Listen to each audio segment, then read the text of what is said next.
All right, there he is. You ready to rock and roll, my man? How you doing this afternoon? I'm good, man. It's a Wednesday. It's the day before the schedule is released. The NFL is teasing everybody, dropping a nugget here and there, trying to steal the NBA playoff shine. It's an elimination night for the Heat and the Panthers. It's a good day in South Florida. Rookie camps 2 days away. Having said all that, you expect Tyler Kroft to catch 1,000 or 1,400 yards? If he catches 20 passes this season, I'd be surprised. I'll go with 10. Yeah, I mean, I'm very curious about who's going to be that second tight end.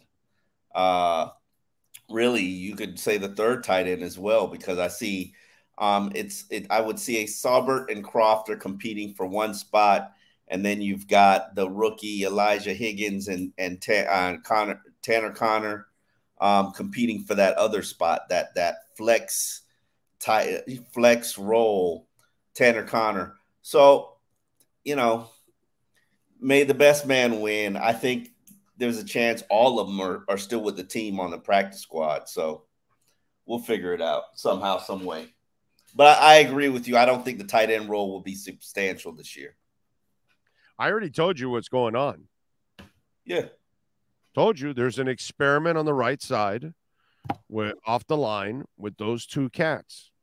And that's where I'm not saying either one's making the team, because I don't think that Tanner Conner gets that luxury this year that he had last year.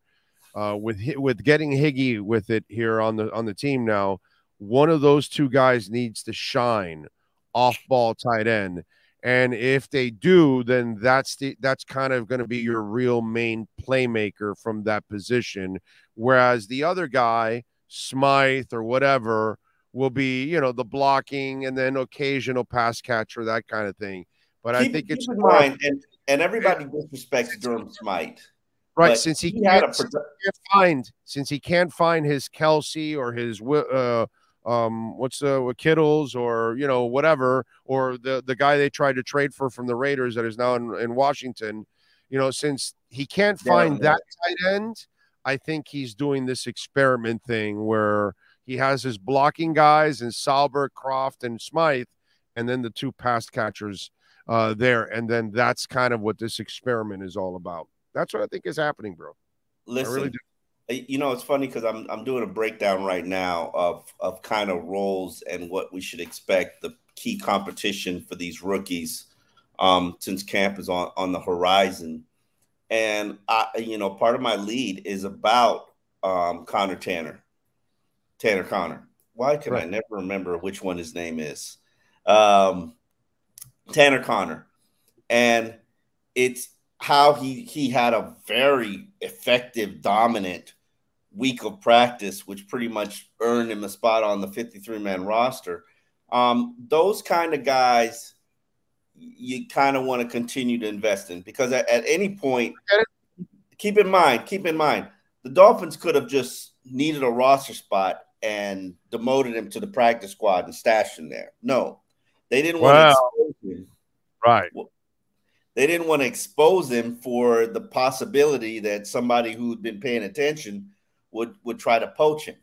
So, and I like players like that because he flashed. There was no denying he flashed. He flashed more than Eric Uzukama. He was, you would think he was Mike Gesicki out there, the way he was making plays. Now, it didn't translate to the field, but you could clearly see that that's a vision that they have for this team, that this is something that they want to do, this wide receiver tight end convert. Now, the question is, can he pretend like he could be a blocker?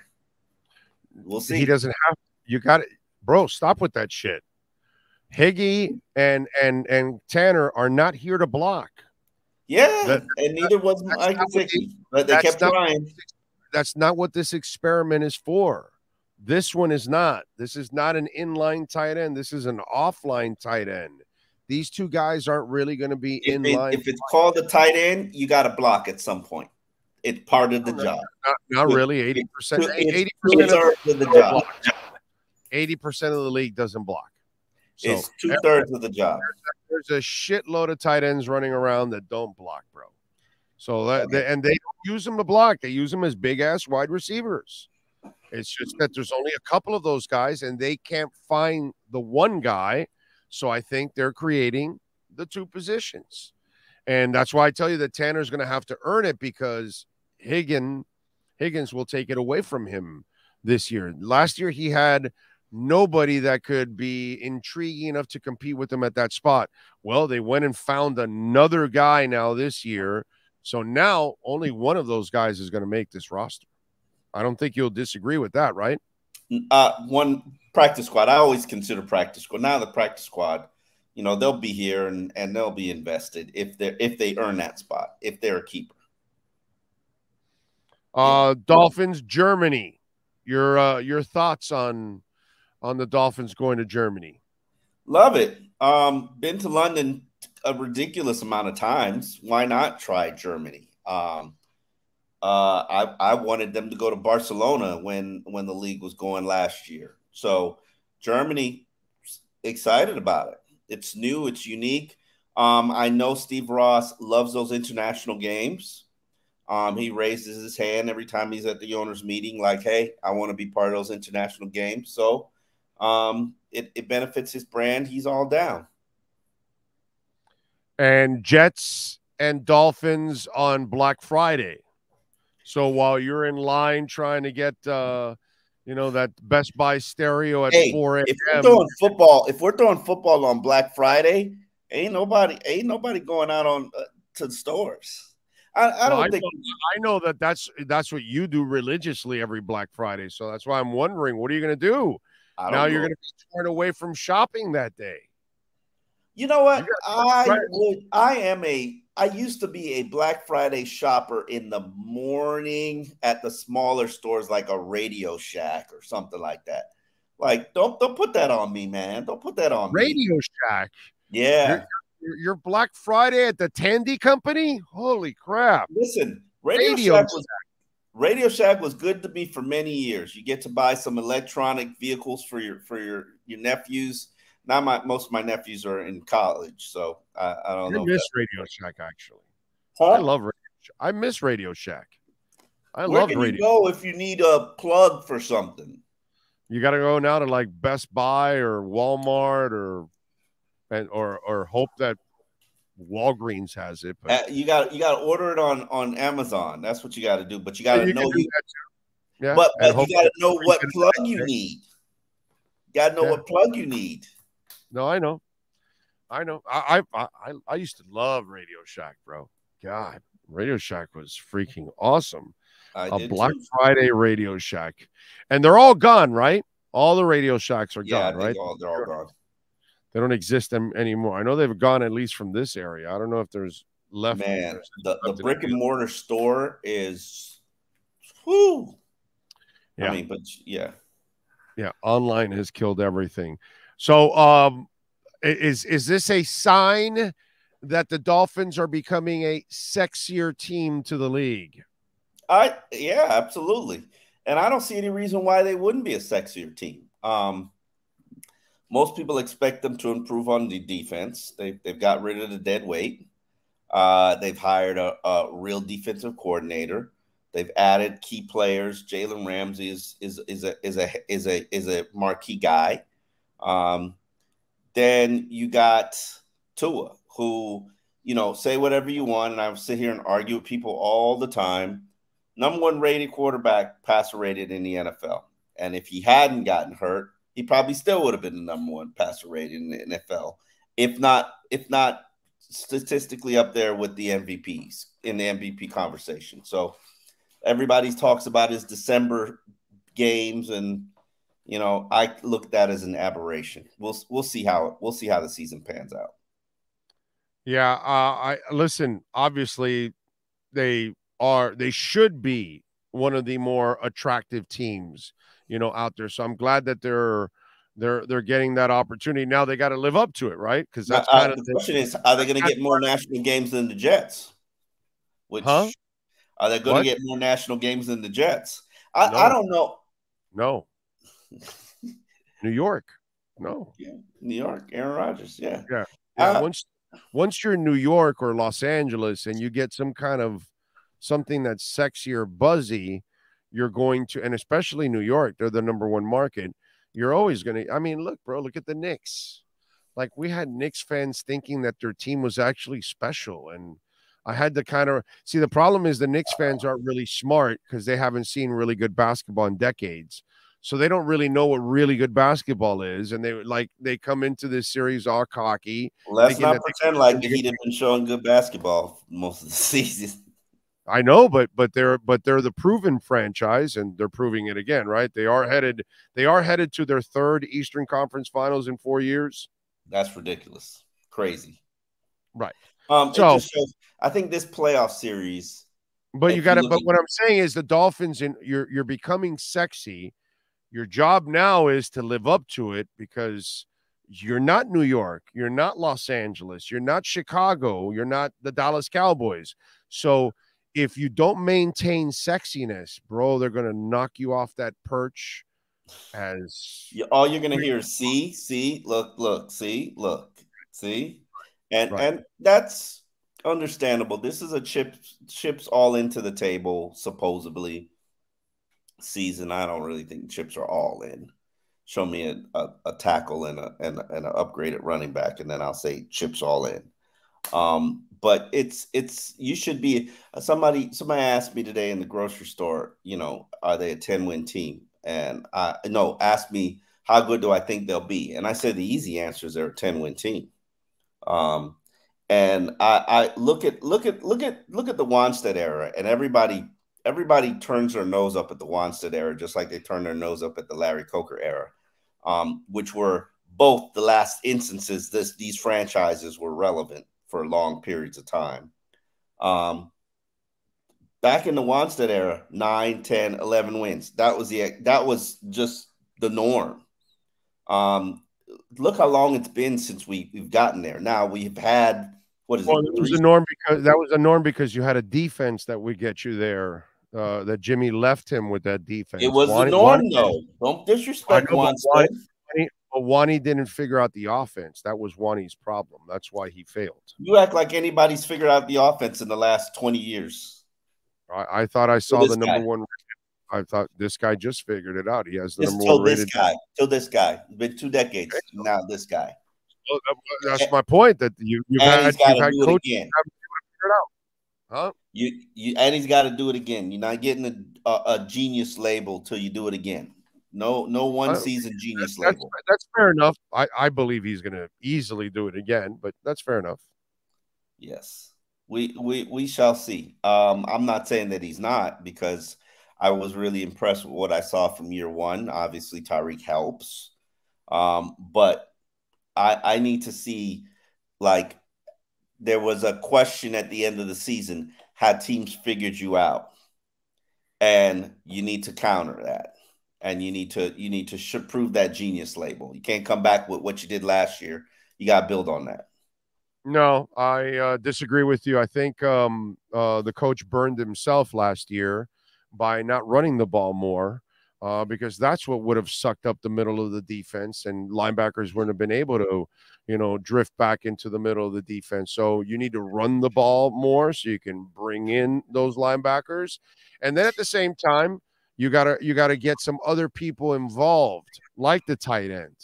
You got to get that guy involved a little bit more too, so you can keep that defense and those linebackers a little busy. Yes. And I think A-Chain is there too, so you don't overwork Mostert as a runner and as a receiver.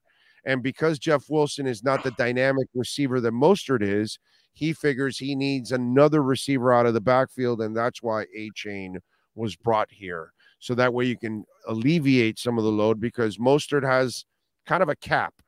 It's like 16 carries. When you get to that area, you want to kind of stop with him. You don't want to go into the 18, 20, 22 area because he's an injury-prone guy. So you want to kind of keep him as fresh as possible. I think Mike McDaniel while he was the best you've seen here, at times he was also his own worst enemy by not utilizing a running game that averaged 4.5 yards a carry. And when it was successful, he wasn't milking it enough. And then those kind of things happened to him because he became so predictable that he was pushing the ball downfield too much. Well, Jeff Wilson, you said something, and I had to look it up because I was curious. He was basically, his most targeted year was 37 targets, 22 receptions for 185. So, and that was the season he produced 1,145 yards, scrimmage yards, which was pretty impressive. But that's his best season, and that was the year Mostert was hurt. Oh, no, actually, I'm sorry. That was last year. Mm-hmm. Damn, last year was his best year in the NFL? Yeah. He's not a dynamic receiver. He's a really good running back. He does a good job running the ball. I'm talking about all productivity. I thought it was okay. Yeah, well, but I like him more as a runner than a receiver, and that's where this kid comes in. A-Chain and Mostert as receivers are going to be obviously supremely dynamic. Mm-hmm. What did Wilson have last year in receptions? 22 receptions for 185 yards and 1 touchdown. That 1 touchdown came with Miami. 12 receptions for 94 yards with Miami. It's not bad. Damn, he got three touchdown receptions in 2020 on 13 catches. That's pretty good. Pretty impressive. Red zone. Yeah, red zone. Because that's where you use them. But outside of the red zone, when you're more in the open field, you're going to want a Mostert or an A-Chain. And I think that's what his vision is. And that's why that's why I think he was adding more dynamic out of that. That's why he was so excited too. You can tell, dude. You can tell that guy was super motivated for A-Chain. Holy shit. I don't think I've seen a coach act like that about a player. He was overreacting because he was underreacting the last time. Let's not. I don't know. I think the speed that kid brings to the table excited the shit out of that coach. And yeah, no, absolutely, no question. That scientist is going. I'm thinking I'm excited myself, dude. Hill, Waddle, and Mostert and A-Chain out of the backfield on passing downs. That's a terror, bro. Let's calm down until I actually see him. Like, I'm not one of those guys that just get all excited about a name and a 40 time. I'm just not. No, but I've seen the player. You've seen the player. If you watch a little college football, listen, you can't do that. We can't do that. No, I can do that. Do you know why, Omar? He's not the guy they're focused on defense. They're going to be worried about Hill. They're going to be worried about Waddle, and they're going to be worried about Mostert first and foremost. And the Chiefs had about 4 or 5 of those guys, speedsters, back in the Chiefs days. Nobody has 4 guys to stay with those 4 guys. Nobody. Okay? And you can, and whoever you want to double, have fun. Because then Waddle, Mostert, and A-Chain are going to be available. You know, that's fine. You don't have to get excited. I can get excited. I just go for it. Yeah, bro. That's going to be one hell of a mismatch out there for any defense, because I just don't see anybody that can stay with those guys, all 4 guys. That's going to be, and you're going to have to try to double somebody, Omar. And then that'll be more. Yeah, I mean, that's how Waddle got what he got. Like, right. Yeah, a lot of people should be eating. The question is, in this offense, it's about making one guy miss. Okay, right. You make one guy miss, you should eat. And those are all guys that can make people miss. So that's the good thing. The Croft guy, by the way, all joking aside, just a blocker, right? That's kind of what they brought in. No, anything else. Pretty dynamic. I looked at some of his plays, especially last year with the Jets. Like, he was a big target for Zach Wilson. Zach Wilson couldn't find anybody but the tight end. So I thought all the Mills were his tight ends. All right, go ahead. I'm sorry.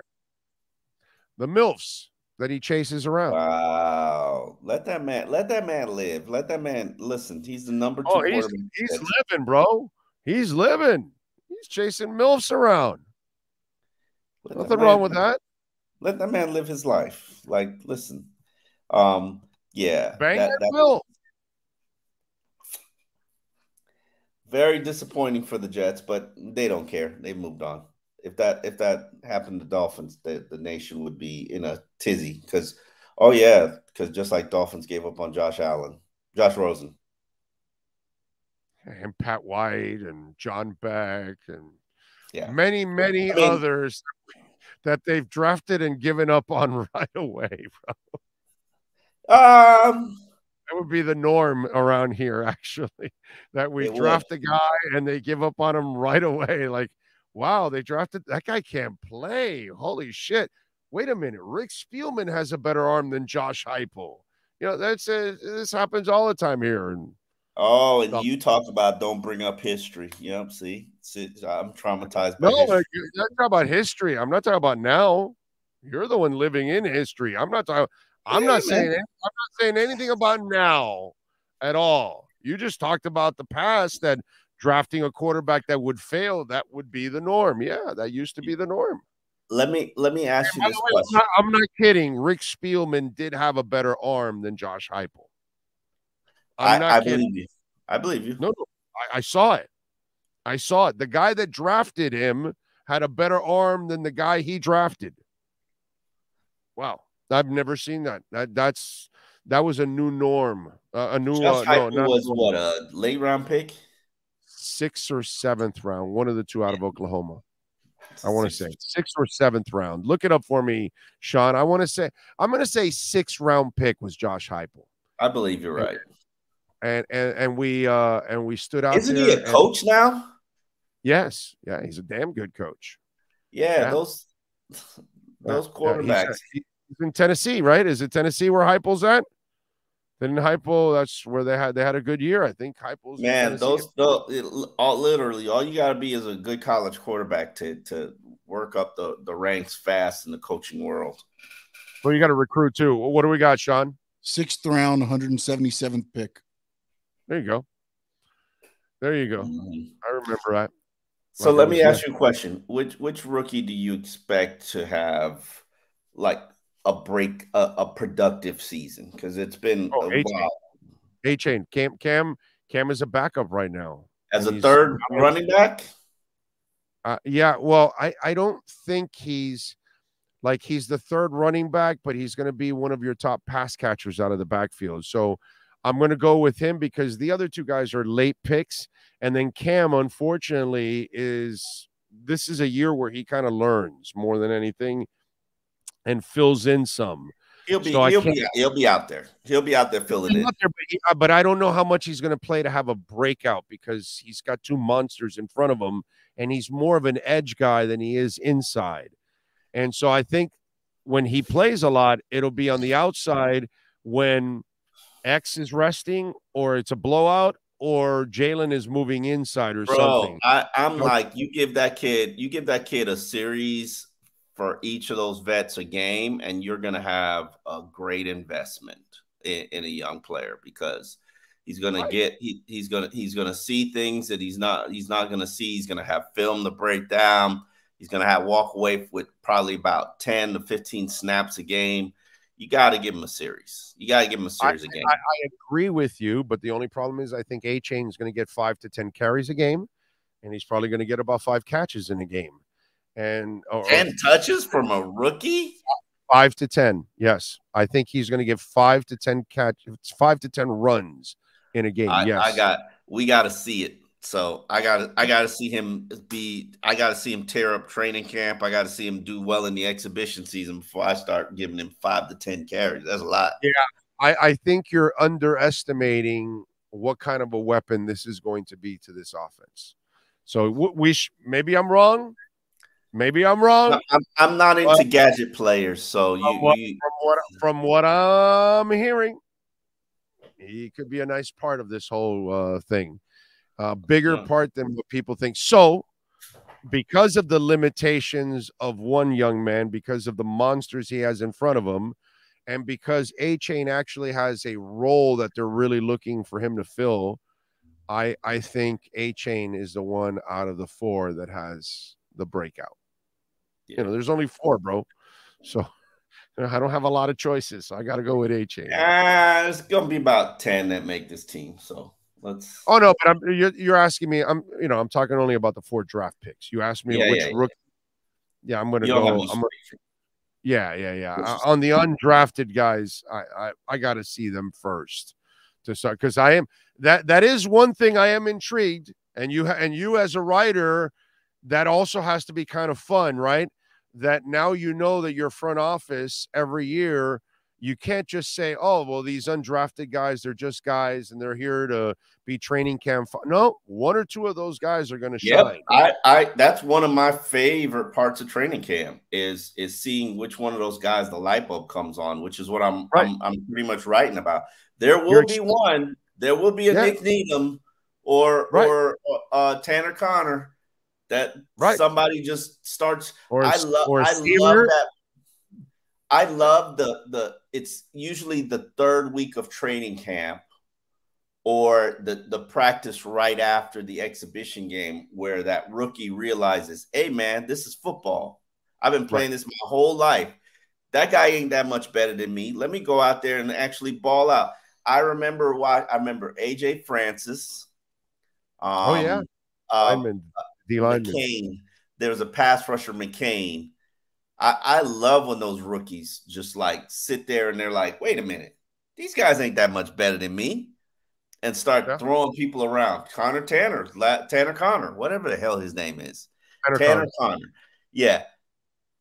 Just, very dominant week of practice, which well, he ran like a deer, and we're like, holy shit, that guy can fly. And so that was the thing that stood out about Tanner, that he's got just made plays. He developed chemistry with Skyler, and he was just making plays and plays and plays to the point where he was practicing over Mike Gesicki, and we were all like, what's going on here? And lo and behold, we see what happened. What do you got going on Sports Illustrated so folks can check you out, my man? Right now, I'm doing this rookie breakdown. I'm trying to get us ready for rookie camp, which is this weekend. I hate the fact that it's always on Mother's Day weekend. I'm not really prepared for Mother's Day. I've got 2 gifts, but you know what? One year, we as men, we should give Mother's Day the same kind of last-minute attention and effort and focus that they give Father's Day. You probably have all awesome Father's Days. No. I do have an awesome Father's Day because I just hang out with my family, so I'm good. Yeah, but you know what? I don't really care about any of the presents, to be honest with you. I don't care about any of that. No, I don't either. But it's the stress of. I always have this stress of, is it good enough? Is it good enough? Am I the only one? I worry about that more. I got to be honest. I worry about that more for the wedding anniversary than I do Mother's Day, Valentine's Day, or Christmas. My wife never really worry about is the wedding. The other ones I give a present and whatever. But the wedding one is the one that I need to get to that point where I always overdo it and then sit there stressing about, is it good enough? And then she gives some weak ass effort, like maybe she gets something on her way home from work, and it's like, bro, I spent like 3 weeks stressing about whatever this is, and your effort is just like, I'll mail it in. I'm like, well, remember your wife's a nurse. So she has a gift shop in the hospital. So she always has like a fallback plan. So she, because they always have, the gift shops in the hospital are loaded because everybody shows up at the hospital. Let me go to the gift shop before I go to that room. And then they buy something at the gift shop to take it up to the room, right? So, we busted her. We know what she's doing. She's hitting the hospital gift shop. So that's why I got to go to their gift shop and make sure they don't have a lot of gift cards. I'm a gift card getter. And I'm like, this is just weak sauce. But, it's my birthday next week, too, I think. Like, yes, it is next week. Okay. Yeah, next week, Tuesday. I share Janet Jackson's birthday. Okay. So, but yeah, and I'm sure her. You didn't share Janet Jackson, but, that's another story. I do you know if she's coming to town here? Because I know she's on a tour. No, I haven't. I went to her concert, one of her concerts, like 10 years ago, maybe a little bit more. Yeah, it's on my bucket list. But have you ever seen her in concert? No, I haven't. I've seen a movie of her in concert, but I've never seen her live in concert. I mean, yeah, it's on the list, but yeah. I mean, Janet's a classic, man, and she still looks good too. By the way, she takes care of herself. Still looks pretty good. For a 50-year-old woman, you're right. Yeah, man. Shit. A lot better than me, that's for damn sure. Anyway, what do you got going on? You said at Sports Illustrated, so folks can check you out. Breakdown of the rookies' expectations, roles, what undrafted rookies might be contributing this year. Who's going to be your Tanner Connor? Okay. And you know what? Somebody also, I'd be remiss if I did not mention. Let's see. Is that the person? Somebody had a message for you. Can you tell Omar that the lead saxophone player from Casey and the Sunshine Band is the best band director in South Florida? He's at Robert Morgan now, and his name is Eugene Timmons. He's a South Florida legend. No way. Robert Morgan, Eugene Timmons. Okay, I had no idea why they sent me that, but I figured I'd read it to you because and I guess why'd you react that way? What's the connection there? So, because Casey and the Sunshine Band, my daughter's obsession. Yes. But the Morgan Timmons thing, what's the deal? I don't know, Eugene Timmons, because now he's creating music. He's here. Okay. All right. I thought maybe you went to this place or you knew something about this place. No. I'm just trying to figure out. Maybe he's got other music like interesting. That's interesting. I come from a big band school. Carol City's a big band school, so I had no idea that this man was in the backyard. Okay. Where's Robert? You told me Casey and Sunshine Band is Hialeah, so. Right. Where's Robert Morgan? That's why I don't know. Where's Robert Morgan is down south. It's like I don't know anything. Yeah, it's down south, like in that Coral Reef area. That's the name of a school, Robert Morgan? Yeah, Robert Morgan High. He's a band director. High school, not a music band director to high school. Oh, okay. I had no idea there was a high school named Robert Morgan. Never heard of it in my life. It's like it's alternative school. They teach you mechanics and teach you trades. Okay. All right. I did not know that. Okay. Yeah. All right. Well, figured I'd pass that Casey and the Sunshine Nugget. I need to see Casey and the Sunshine Band. Somebody in South Florida when you're putting together a concert, Hollywood, Dania. Somebody's got to put a concert together and have Casey and the Sunshine Band because my daughter. He's always here at least once every 2 years, so I'm sure you'll get a Casey date soon enough at one point or another. Oh my gosh, I'm gonna look it up right now. Where does Casey and the Sunshine Band perform? Yeah, just go to their website. It'll tell you tour dates. Yeah, they got a website. Of course. Yeah, I'm sure they do. All right, follow him on Twitter at Omar Kelly and catch his exceptional work there with Alan Poupar at Sports Illustrated and catch their podcast too. They go at it there once a week, so you can catch a little Dolphins talk there also. Omar, as always, thank you. Have a great week. Just found the website. There you go. Some tour dates. Does it say tour dates? Shows. Pittsburgh, Pennsylvania, not coming to Miami anytime soon. No FLs right now? Okay. Nope. Soon. Don't worry. Eventually, Casey. There's a request a show button, so I'm gonna request a show. Goddamn. There you go. Request Harry a show. Tell him that. What is it? Harry Wayne Casey, I think is his name, or something like that. Mm-hmm. Yeah. Make sure you request Mr. Casey a show. All right. All righty. All right, doggy.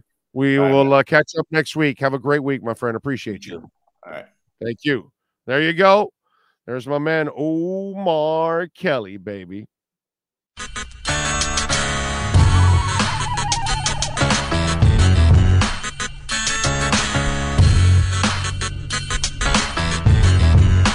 This is the Big O Show. This is the Big O Show.